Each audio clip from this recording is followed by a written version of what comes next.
Senator Tolentino, hindi lamang bilang majority leader, pero bilang isa sa mga pinakabatikan at matalino at magaling na abogado na maganda sana magiging papel sa napipintong impeachment din. Subalit pasaya ng ating mga kababayan at tulad niya, ginagalang ko at nirerespeto ko ang resulta ng halalan. Ika nga, mas alam nila kung anong nararapat at dapat kesa individually kami. Okay, RG. Banggit nyo kasi yan, ano? Yes. Yung kahapon may statement si Senator Lacson, former Senator Lacson, na parang along the lines that one of the game changers of the election was yung failure ng administration machinery. Do you agree that the machinery failed? I'm not prepared to say that. But Siguro kung sinabi yon nung natalo sa halalan, di ba, baka, pero isa siya sa mga lima na nagwagi mula sa alyansa. I'm sure it must be worth something. Again, I think more than strategies, more than machinery, the issues dictated the result of these elections. Yung mga nangyaring kaganapan bago mag-eleksyon. And in that sense, it is a positive thing. Bakit? Issue-based yung eleksyon.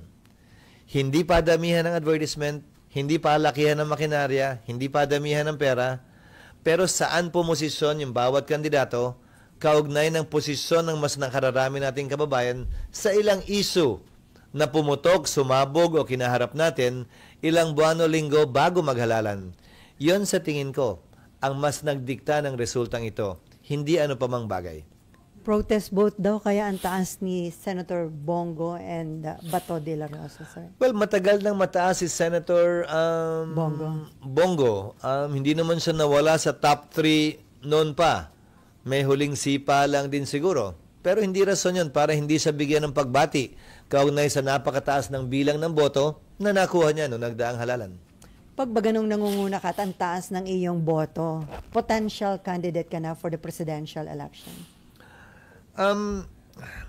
Sa kasaysayan ng ating bansa mula nung nagkamalay ako, isa lamang naman yatang Pangulo ang nagtap sa halalan. Sino? GMA. Top sa senatorial. Yung mga nagtap, madalas inaasinta agad, di ba?